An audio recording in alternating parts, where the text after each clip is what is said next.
Lalu yang kedua masalahnya apa? Istri minta cerai besok. Lalu dia ke kamar lagi, diambil, dibuka kunci sorokan, ada laci itu ya, pintu apa kamar apa lemari itu ada laci, dibuka, diambil laci, diambil buku nikah. Ada dua kan buku nikah kan? Ada buku nikah suami, ada buku nikah istri. Bapak sering melihatnya Pak buku nikah? Enggak pernah kan? Kalau SIM aja kadang suka lupa ya. Saya SIM mobil ternyata habis Pak. Waduh, udah kelewat nih. Emang nggak punya mobil juga ya? Adalah biar aja nggak super panjang lah. Gitu. Itu SIM aja suka lupa. KTP apalagi sekarang udah seumur hidup. Tapi buku nikah Bapak jarang lihat Pak. Nanti pulang Bapak lihat Pak ya. Coba Bapak lihat, cek masa berlakunya masih ada nggak? Kalau KTP kan udah seumur hidup. SIM kan ada 5 tahun sekali. Coba buku nikah ada masa berlakunya. Tahu siapa tahu masa berlakunya habis tuh Pak. Bukan ya diperpanjang apa jangan dipertambah. Ya, mungkin selama ini kita sama istri kurang adem ayem. Coba tengok buku nikah malam ini, tahu udah sejadah. Kita ingat lagi, oh ini foto waktu mau nikah nih, masih cakep-cakepnya, masih ganteng-gantengnya suami saya kan gitu. Ayolah malam ini pulang ambil buku nikah. Ya, buku nikah laki pegang istri, buku nikah istri pegang laki. Bukan berarti besok ke KUA, pengadilan, bukan. Ya, malam ini buka, lihat, renungin. Kalau ada masalah sama keluarga, renungin tuh. 20 tahun sudah menikah, ya Allah, dulu saya nikah masih ganteng, istri saya masih cantik. Ya kan? Itu dia ambil buku nikah, ditaruh di atas sejarah. Saya mau pasrah. Besok hari saya mau kasih nih apa namanya buku nikah sama istri. Jadi si istri itu mau daftar ke pengadilan tapi belum dikasih buku nikahnya sama suaminya. Mau diikhlaskan saja. Ini buku nikah mau diikhlaskan, mau dikasih. Itu dua tuh Pak. Ya. Yang pertama bukan sertifikat rumah, Pak, kunci rumah. Jadi Bapak kalau ada masalah rumah mau diambil, nah kunci rumah ya. Sertifikat kan lagi digade di bank. Bukan gitu. Kunci rumah kan ambil tuh ya. Kalau kunci rumah kan ada syaratnya. Kalau ada sejadah kunci rumah. Sertifikat di bank hanya masalah. Kunci rumah tuh ambil. Kalau ada sejadah. Kunci rumah udah di atas sejadah. Terus buku nikah udah di atas sejadah. Yang ketiga masalah anak. SPP-nya 5 bulan belum dibayar. Dia masuk ke kamar anak, lampu dinyalain banyak. Anaknya yang pertama yang kelas 6 SD sudah tertidur di kelas. Dia hampiri anaknya, dia cium keningnya Pak, sambil dia berbisik kepada Allah dan kepada anaknya. Nah, maafin ayah belum bisa jadi bapak yang baik buat engkau nak. Maka besok hari ayah akan antar kamu ke ibu kamu nak. Ayah akan antar kamu ke ibu kamu, biar ibu kamu nanti bisa mencari suami yang lebih baik dari ayah. Luar biasa. Terguncang seorang ayah kalau udah masalah anak. Banyak kan kadang mungkin rata-rata orang yang ribut sama istri ribut sama suami bertahan demi anak. Itu juga salah sebenarnya. Ya, kalau rumah tangga bertahan ya karena anak dan karena kita memang niat awal menikah untuk saling menyayangi dan menjaga. Dicium tuh kening anaknya Pak. Dia udah pasrahkan, udah ikhlas. Yang kelima dikata Rasulullah, kalau kita punya masalah, sudah wudhu, sudah sholat, sudah baca Quran, sudah doa kepada Allah. Yang kelima ikhlas, pasrahkan kepada Allah. Rumah juga dulunya kita nggak punya, istri juga dulunya nggak ada, anak juga dulu kita nggak punya, tapi kita titipkan. Hamil istri. Kalau kuasa Allah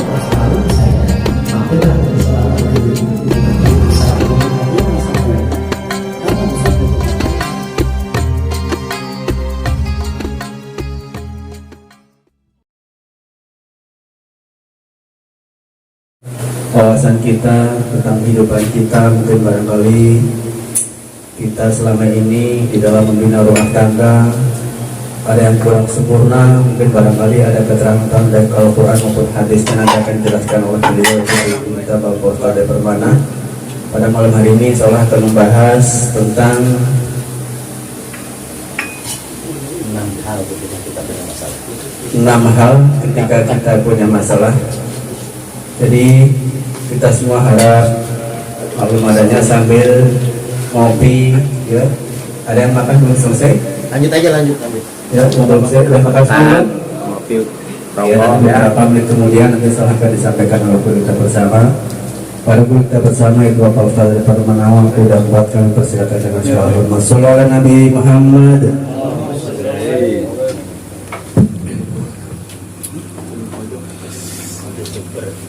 Bismillahirrahmanirrahim. Assalamualaikum warahmatullahi wabarakatuh. Kameranya jangan jauh-jauh.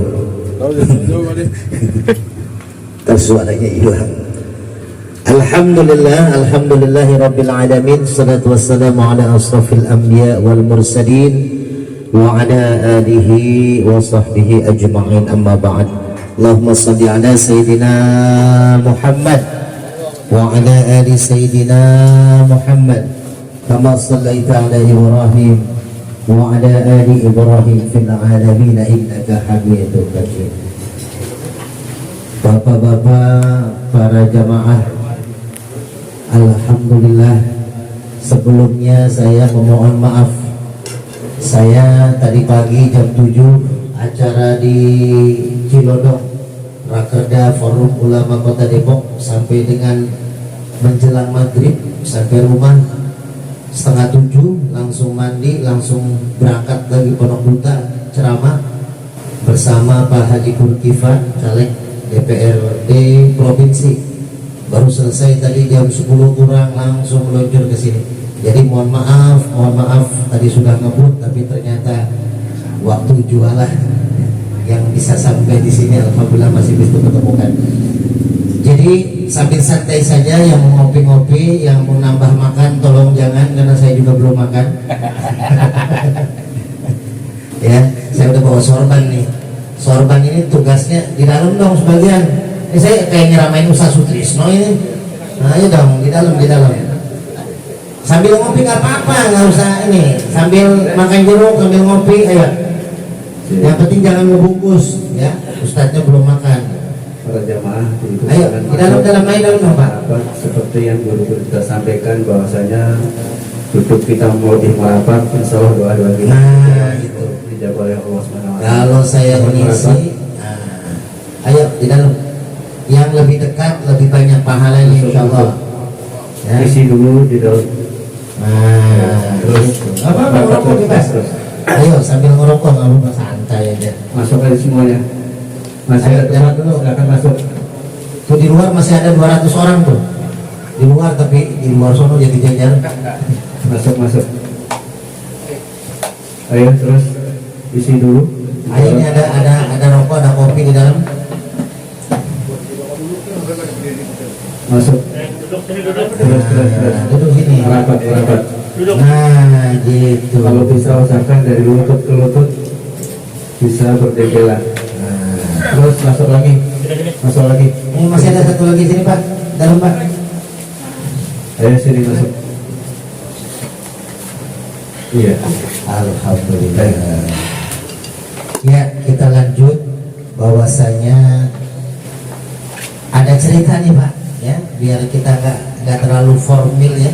Cerita ini mungkin pernah kita alami, atau nanti mungkin kita alami, kita nggak tahu. Tapi dari kisah ini, ya, ini kisah nyata, Pak. Dari kisah ini kita bisa ambil tentang seorang suami, seorang laki-laki yang mau bunuh diri. Ya, mungkin Bapak pernah punya masalah kan, besar banget, punya kepikiran naudzubillah bunuh diri. Nah, renungkan kisah ini, Pak. Nanti akan ada solusinya dari Nabi Muhammad SAW. Jadi ada seorang lelaki, ya, dia hari itu berturut-turut 3 masalah dihadapi. Hari itu, pertama permasalahan hutang piutang. Jadi dia itu punya hutang ke bank. Hutangnya nggak besar, Pak. Hutangnya cuma 30 juta. Tapi kalau orang yang lagi mumet, nggak punya jalan keluar, 30 juta itu bingung mau nyari kemana. Ya, jangan 30 juta, kita kalau mentok butuh duit 300.000 aja, lagi mentok pinjam sana sini nggak dikasih sama teman, ke saudara juga nggak dikasih, padahal butuh banget buat biaya anak misalkan berobat, itu luar biasa pusingnya. Nah ini 30 juta hutang dia sudah jatuh tempo, jaminannya rumah, Pak.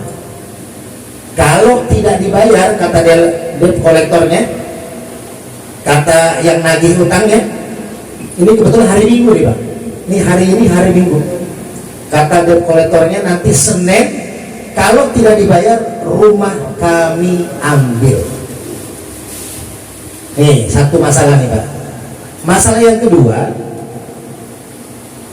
dia ini sudah berapa bulan pisah ranjang sama istrinya. Istrinya sudah kembali ke rumah orang tuanya, jadi tidak satu rumah.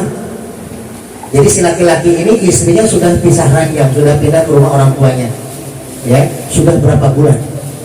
Nah dia datang nih istrinya hari Minggu, di hari yang sama setelah penagih hutang datang, istrinya datang. Kata istrinya, ayah mohon maaf, besok hari ayah nanti datang ke pengadilan agama, ini surat panggilannya, ayah akan saya tuntut cerai, kata istrinya. Jadi istrinya minta tuntut cerai. Di hari Senin itu istrinya akan memanggil dari pengadilan agama, dia dipanggil untuk urusan perceraian. Kenapa Pak? Masalahnya sederhana Pak, karena suaminya tidak sengaja selingkuh. Coba renungin Pak, ada nggak selingkuh yang tidak sengaja? Hah? Ada nggak? Selingkuh kira-kira disengaja apa nggak disengaja Pak? Sengaja. Nah, sengaja ya. Tapi ini ada kasusnya Pak, si orang ini selingkuh nggak sengaja. Gimana ceritanya kok selingkuh nggak sengaja Ustaz? Jadi gini ceritanya Pak, saat si suami, dia kerjaannya apa Pak? Dia kerjaannya itu adalah alat berat. Jadi dia itu biasanya dulu orderan dia, kalau ada alat berat di Kalimantan, ya itu kurang bagus, terus dia bagusin alat beratnya, dia beli harga murah, lalu dia jual lagi dengan harga mahal. Nah saat itu dia nggak punya kerjaan, usahanya hancur, ketipu orang. Dia beli barang, ternyata barangnya itu dibetulin malah hancur dia.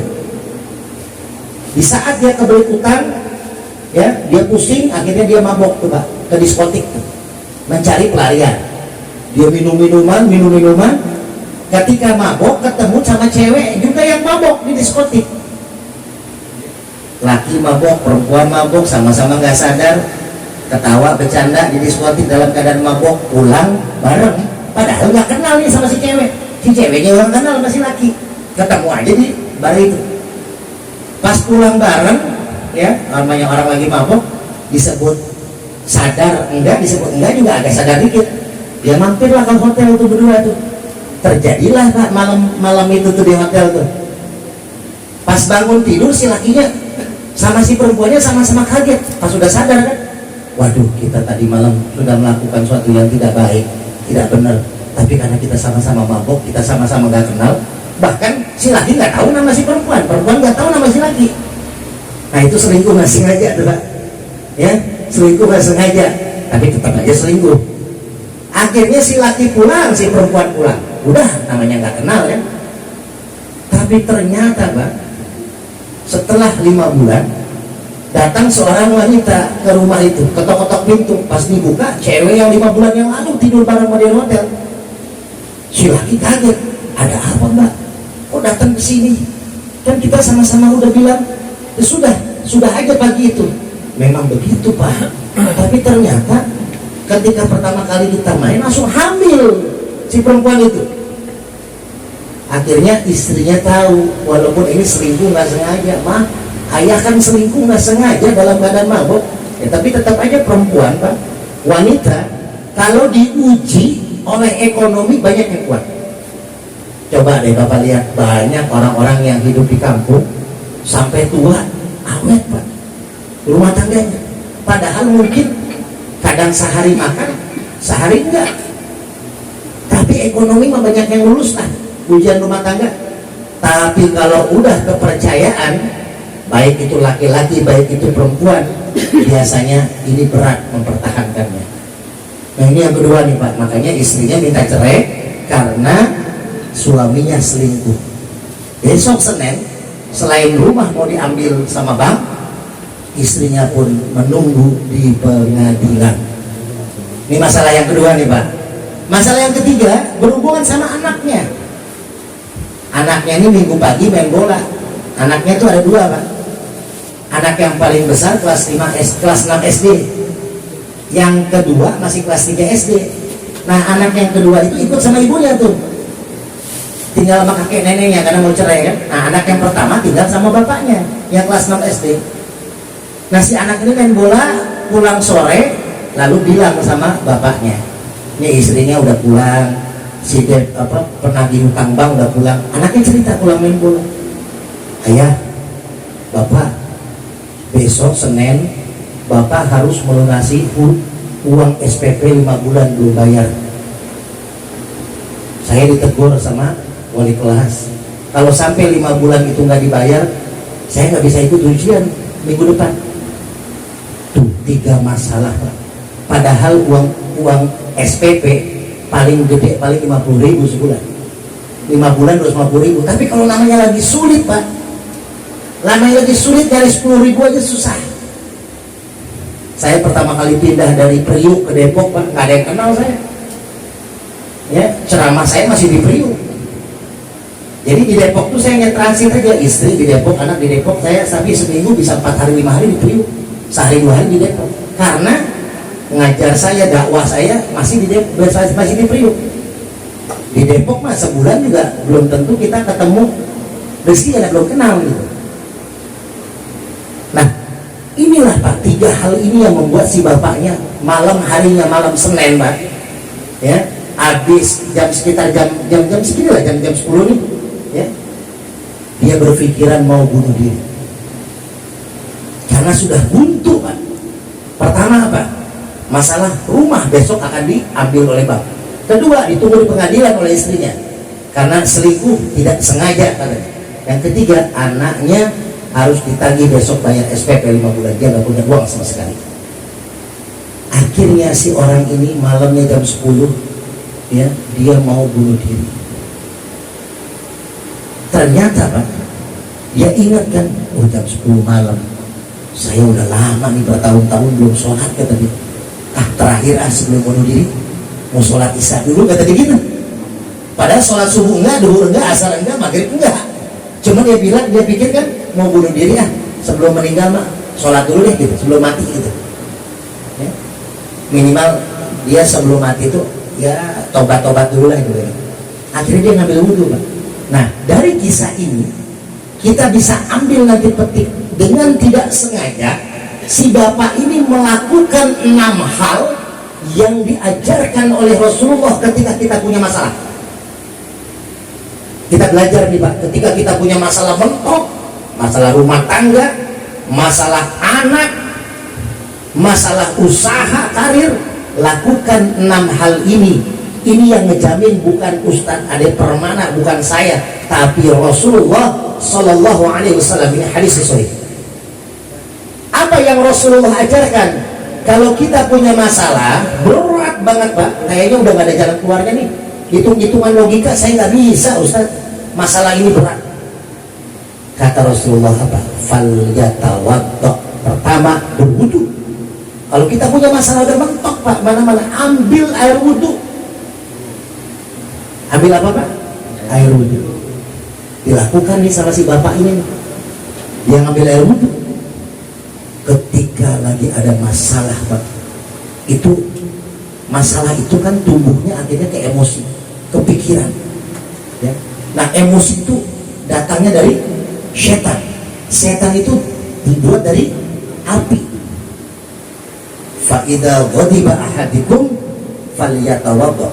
Ketika engkau marah, engkau emosi, engkau tidak tenang, maka berwudulah. Si bapak ini ketika berwudu mau sholat isya, air wudu dibasuh ke muka. Kenapa yang adem hati Coba Bapak pernah nggak? Kalau wudhunya benar nih Pak. Makanya kan sholat nih Pak, ini bulan Rajab, bagus banget tanggal 27 Rajab. Ya, terus malam Jumat. Walaupun sebenarnya sudah lewat kalau hitungan Islam. Tadi pada asar udah tanggal 28 Rajab. Tapi hitungannya insya Allah masih keberkahan bulan Rajab. Dan peristiwa sholat. Ya. Ketika dia berwudu, air wudu dibasuh di muka. Coba Pak kalau ada masalah Pak, lagi ada masalah rumah tangga apapun, coba Pak perbanyak wudu. Bapak ambil air wudu, muka dibasuh, hati tenang Pak. Makanya jangan buru-buru kalau wudu. Beda Pak, walaupun kita sudah mandi, ya, tapi kalau mau sholat tetap harus wudu. Padahal wudu itu dengan mandi mungkin secara logika bersihan mandi, ya, tapi tetap aja wudu itu mensucikan. Kalau mandi membersihkan. Ketika basuh muka, kok adem sih bapak ini yang mau bunuh diri. Akhirnya dia sholat Pak. Nah, kata Rasulullah, kalau kita punya masalah setelah berwudu yang kedua, fal yusalli rak'ataini, sholat 2 rakaat, sholat hajat maksudnya Pak. Tapi konteksnya dia sholat isya, nggak apa-apa, sama-sama sholat kan. Jadi kalau kita punya masalah Pak, malam bangun tengah malam sepertiga malam, Bapak sholat hajat, tapi dahulukan dengan sholat taubat, minta ampun dosa khilaf kita, baru kita sholat hajat 2 rakaat. Kalau kita tahajud, kalau kita sudah tidur, sholat tahajud tambah 2 rakaat. Nah dia lakukan sholat isya, bukan sholat hajat, tapi sama-sama sholat intinya. Dia sholat. Ketika selesai sholat, apa yang dilakukan Pak? Sudah lama saya nggak baca Quran, kata dia gitu Pak.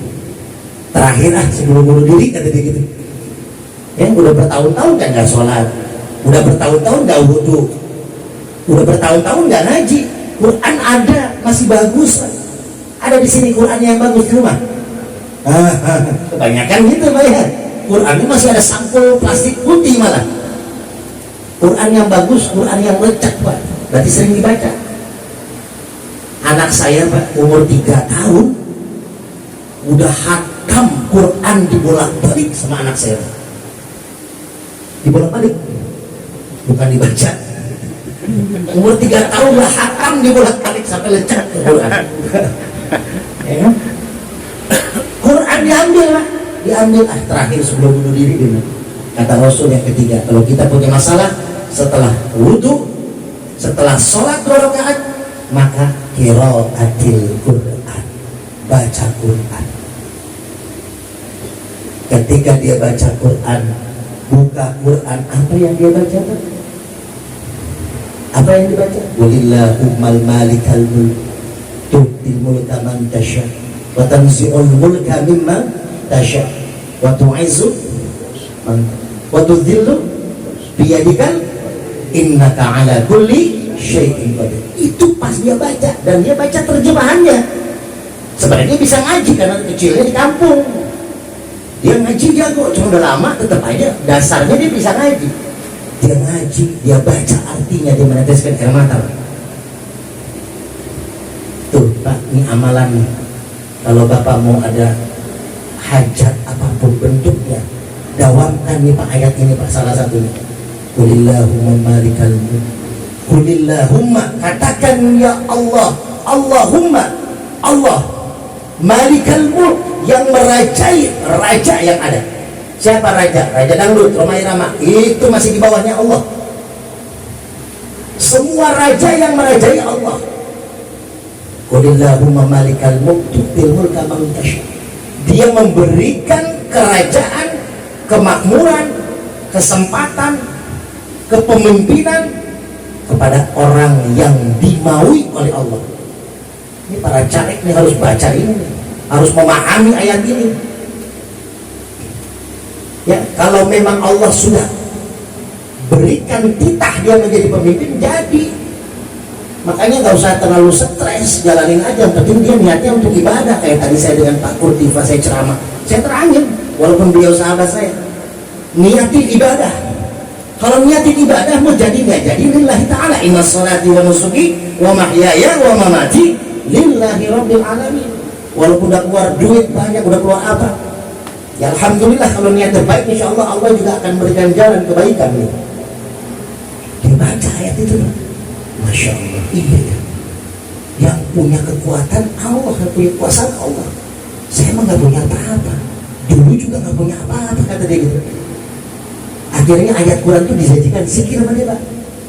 Dijadikan zikir. Qulillahumma malikal tu'til mulka man tasha wa tanzi'ul mulka mimman tasha wa tu'izzu man tasha wa tudhillu man tasha.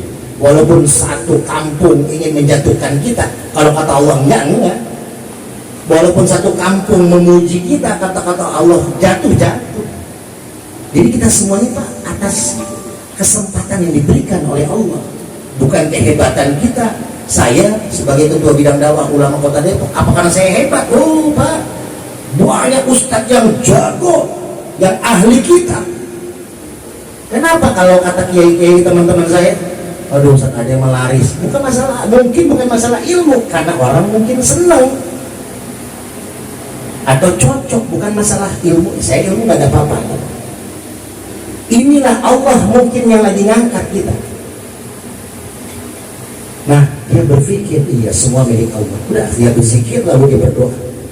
Ini yang keempat nih, Pak. Habis baca Quran, doa, minta kepada Allah. Jangan Allahumma lantas jalan, habis selesai sholat langsung pergi. Allahumma anta salam dulu, zikir, doa, minta kepada Allah. Minta, Pak. Allah senang diminta. Sampai di Al-Baqarah, ud'uni astajib lakum, minta kepadaku aku pasti kasih, kata Allah. Hanya kita kadang ragu. Ini yang keempat, doa, minta kepada Allah. Akhirnya apa yang dilakukan, Pak? Dia minta doa, habis doa kata Rasulullah yang keberapa, Pak? Yang kelima, berarti nyimak nih. Yang kelima, dia apa, Pak? Dia melakukan ikhlas, pasrah. Oh iya, udahlah saya ikhlaskan, karena dia tahu tuh. Oh iya, saya sudah sholat, saya sudah ngaji, saya sudah baca Quran, tapi barangkali ini setelah bertahun-tahun, udahlah, anggap apa yang saya alami besok hari itu semua penebus dosa-dosa saya selama ini. Saya mau ikhlaskan saja lah. Yang pertama masalahnya apa, Pak? Rumah mau diambil kan? Dia masuk ke dalam rumah, kamar, dia ambil sertifikat rumah, lalu dia taruh di atas sejadah. Ya Allah, ini sertifikat rumah. Saya ikhlaskan kalau besok diambil. Dulu juga saya nggak punya rumah, lahir ke dunia nggak punya apa-apa, nggak bawa apa-apa. Maka sekarang rumah ini mau kau ambil lagi, ya Allah, ikhlas. Ya taruh di atas sejadah. Lalu yang kedua masalahnya apa? Istri minta cerai besok. Lalu dia ke kamar lagi, diambil, dibuka kunci sorokan, ada laci itu ya, pintu apa, kamar apa, lemari itu ada laci, dibuka, diambil laci, diambil buku nikah. Ada dua kan buku nikah kan? Ada buku nikah suami, ada buku nikah istri. Bapak sering melihatnya, Pak, buku nikah? Enggak pernah kan? Kalau SIM aja kadang suka lupa ya. Saya SIM mobil ternyata habis, Pak. Waduh, udah kelewat nih.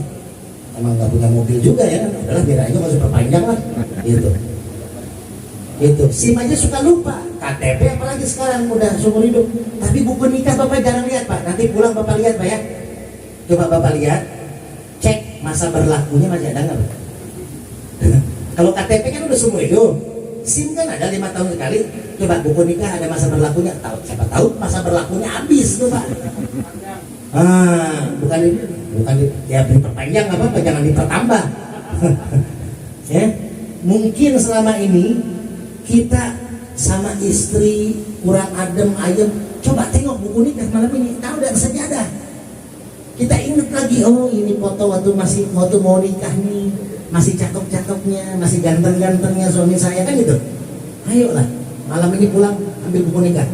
Ya, buku nikah laki pegang istri, buku nikah istri pegang laki. Bukan berarti besok ke KUA, pengadilan, bukan. Ya, malam ini buka, lihat, renungin. Kalau ada masalah sama keluarga, renungin tuh. 20 tahun sudah menikah, ya Allah, dulu saya nikah masih ganteng, istri saya masih cantik. Ya kan? Itu dia ambil buku nikah, ditaruh di atas sejadah. Saya mau pasrah. besok hari saya mau kasih nih, apa namanya, buku nikah sama istri. Jadi si istri itu mau daftar ke pengadilan tapi belum dikasih buku nikahnya sama suaminya. Mau diikhlaskan saja. Ini buku nikah mau diikhlaskan, mau dikasih. Kedua tuh Pak. Ya. Yang pertama bukan sertifikat rumah Pak, kunci rumah. Jadi Bapak kalau ada masalah rumah mau diambil, nah kunci rumah ya. Sertifikat kan lagi digade di bank. Bukan nyindir. Kunci rumah kan ambil tuh ya. Kalau kunci rumah kan ada syaratnya. Kalau udah tersedia kunci rumah. Sertifikat di bank hanya masalah. Kunci rumah tuh ambil. Kalau udah tersedia. Kunci rumah udah di atas sejadah. Terus buku nikah udah di atas sejadah. Yang ketiga masalah anak. SPP-nya 5 bulan belum dibayar. Dia masuk ke kamar anak. Lampu dinyalain sama dia. Anaknya yang pertama yang kelas 6 SD sudah tertidur di kelas. Dia hampiri anaknya. Dia cium keningnya Pak. Sambil dia berbisik kepada Allah dan kepada anaknya. Nah, maafin ayah. Ayah belum bisa jadi bapak yang baik buat engkau nak. Maka besok hari ayah akan antar kamu ke ibu kamu nak. Ayah akan antar kamu ke ibu kamu, biar ibu kamu nanti bisa mencari suami yang lebih baik dari ayah. Luar biasa. Terguncang seorang ayah kalau udah masalah anak. Banyak kan mungkin rata-rata orang yang ribut sama istri ribut sama suami, bertahan demi anak. Itu juga salah sebenarnya.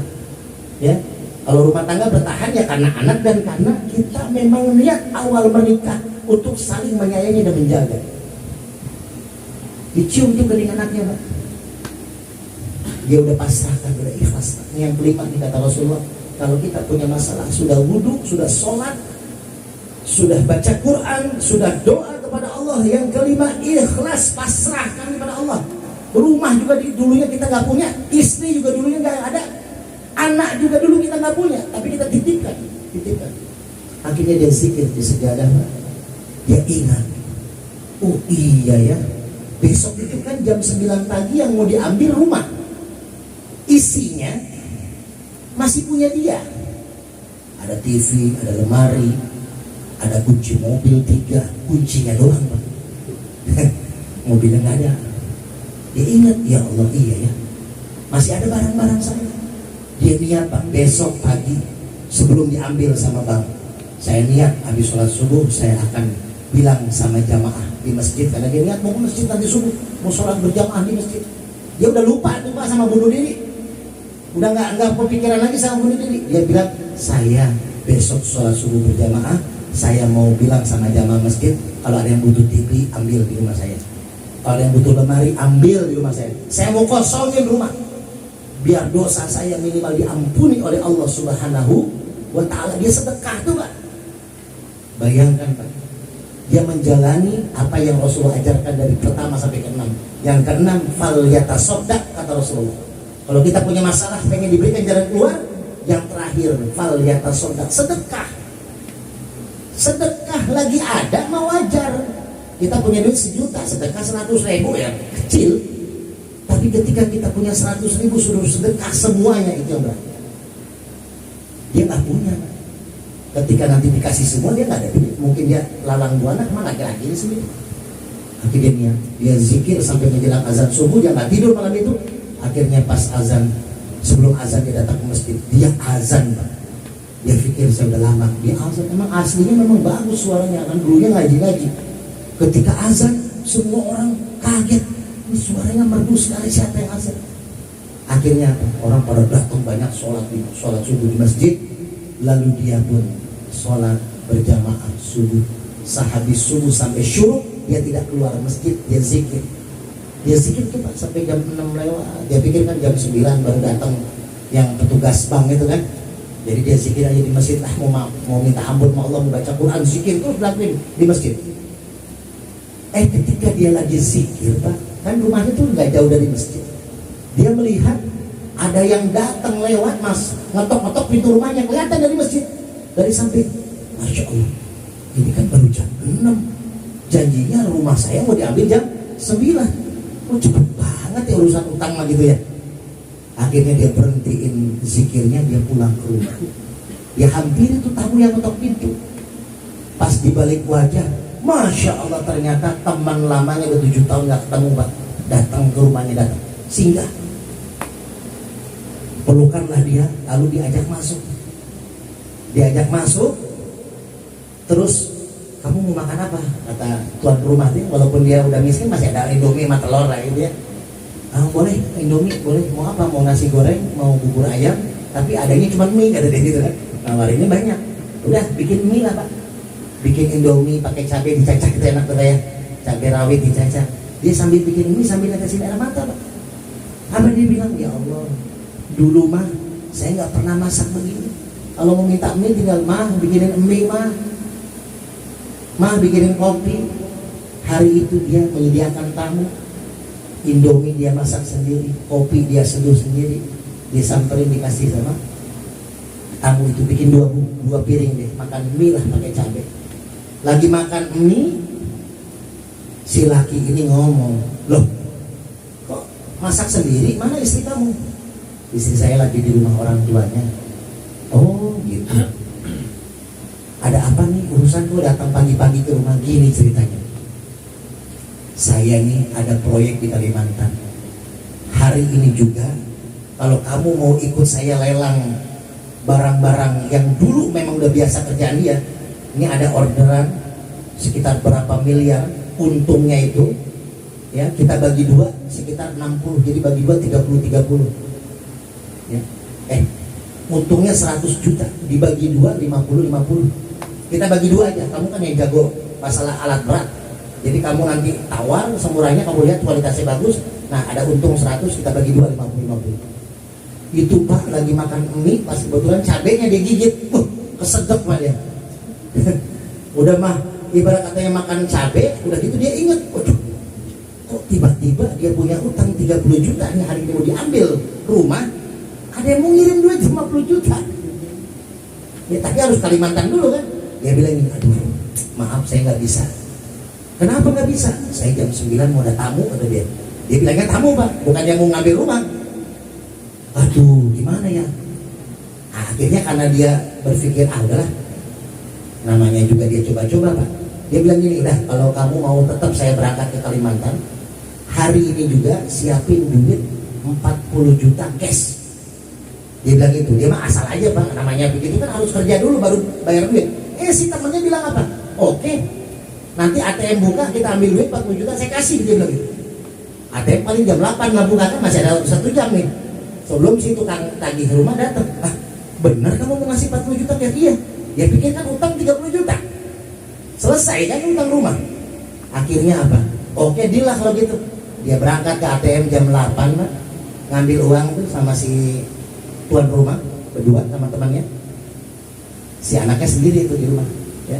Anaknya nggak sekolah karena malu kan, nggak punya bayaran, nggak punya duit. Senin tuh, hari Senin Pak, istrinya datang Pak. Istrinya datang tuh. Jadi istrinya lagi mandiin anaknya, nyuapin anaknya makan, suaminya pulang sama temannya bawa duit 40 juta. Apa kata suaminya ketika ketemu istrinya? Kalau orang yang namanya lagi megang duit Pak, masalah lupa kan? Ketemu istrinya udah kayak nggak punya masalah. Padahal hari itu istrinya datang mau ngajak ke pengadilan. Dia pikir itu masih istrinya. Alhamdulillah mah kapan datang mah? Barusan ayah, dia datang bawa anak yang kecil, karena anak yang kecil ini ngerengek banget, pengen ketemu bapaknya. Dibikin sama Allah malam itu ketika zikir anak yang kedua, nangis mulu pengen ketemu ayahnya. Padahal tadi istrinya nggak mau main ke rumah, mau nunggu di pengadilan. Jadi ketemu di pengadilan nanti. Bawa surat, akhirnya datang ke rumah. Si suaminya ketika melihat istrinya, mah kapan datang? Barusan ya. Nah sebut begitu juga istrinya juga lupa itu bahwasanya udah mau cerai kan. Cium tangan, nah gini mah, ini ayah mau berangkat nih sekarang juga nih, beres-beres baju mau ke Kalimantan. Ini ada duit 40 juta kamu pegang, nanti jam 9 datang tamu mau nagih utang, kamu bayar 30. Nah 10 jutanya buat kamu pegangan. Apa kata istrinya? Iya Pak.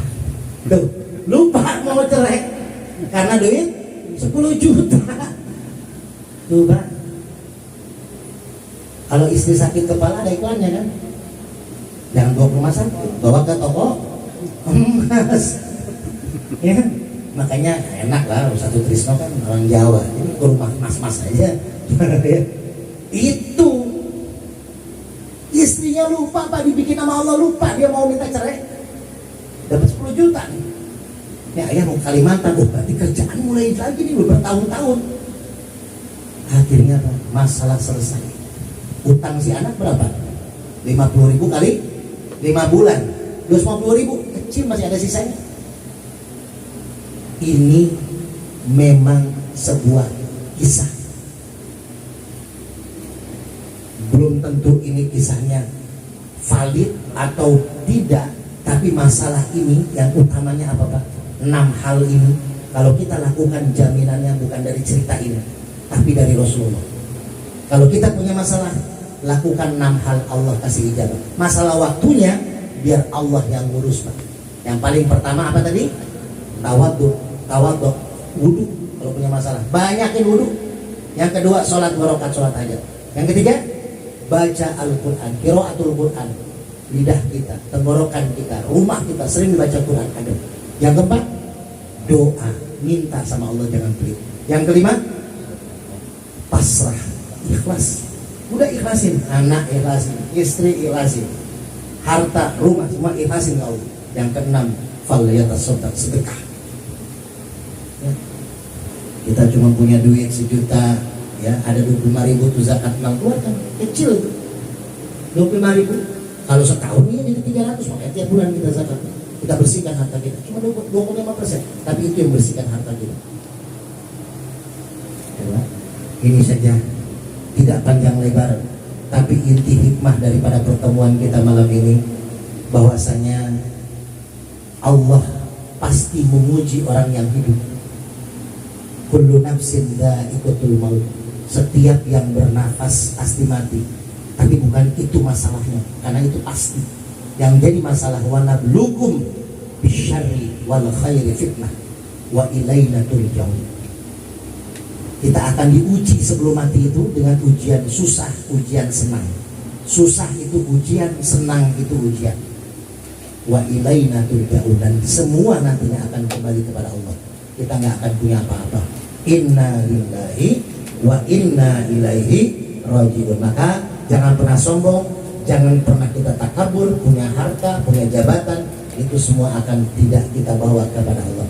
Jadi pesan saya buat bapak-bapak yang masih punya keluarga, jaga keluarga itu. Rezeki akan mampet kalau rumah tangga kita juga tidak berkesinambungan sebagaimana yang diajarkan Rasulullah. Seorang suami menyayangi istri, seorang istri patuh tunduk kepada suami. Kalau rumah tangga sudah masing-masing, rumah tangga sudah diam-diaman, rumah tangga sudah tidak ada harmonis, rezeki pun tidak akan harmonis yang diberikan kepada Allah. Minimal keberkahan. Kalau itu dikasih tetap rezeki lancar, hati-hati, itu ujian kesenangan. Ya, wah saya buktinya masih maksiat tapi rezeki saya lancar, hati-hati Pak. Itu istiqraj, ya. Allah kasih dulu, tapi nantinya kita banyak menanggung akibat di akhirat nanti. Nauzubillah. Mudah-mudahan pertemuan kita ini diberkahi oleh Allah Subhanahu wa taala, karena sudah banyak doa, kita gak usah berdoa lagi, sudah mantap doanya, yasinnya. Saya mohon maaf sudah terlalu malam. Mudah-mudahan kita nanti bertemu lagi di waktu yang memang sudah ditetapkan oleh Allah, dan kalau saya diundang lagi. Insyaallah, mohon maaf, wabillahi taufiq wal hidayah wal afu minkum. Wassalamualaikum warahmatullahi wabarakatuh. Waalaikumsalam warahmatullahi wabarakatuh. Terima kasih atas kita bersama yang telah menyampaikan beberapa hal. Mudah-mudahan kita semua bisa memaklumi adanya. Kurang mohon maaf. Assalamualaikum warahmatullahi wabarakatuh. Waalaikumsalam. Sedikit maklumat yang tadi saya sampaikan, bahwasanya untuk malam Jumat depan belum ada yang mengambil, ya, karena masih ada beberapa Jumat sampai menjelang tawakufan. Informasi dari Ketua Majelis Taklim Rorotul Mutakin, yaitu di Sigma atau Pondok Gede, bahwasanya beliau menunggu keputusan dari Majelis Taklim Rorotillah. Beliau memutuskan untuk malam minggu, tapi nanti kita musyawarahkan lagi. Kalau memang Alhamdulillah biasanya kesediaannya pada malam Jumat. Kalau malam Jumat memang sudah disiapkan untuk khusus hari-hari ataupun waktu khusus untuk taklim. Jadi dari majelis taklim ya, Rodotul Mutakin mengharap keputusan dari majelis taklim Marwatillah. Kira-kira malam minggu atau malam Jumat. Jadi nanti saya sampaikan kepada ketuanya. Oh nanti Bapak mohon masukannya. Ya. akan hamil istri. Kalau kuasa Allah, Maafkan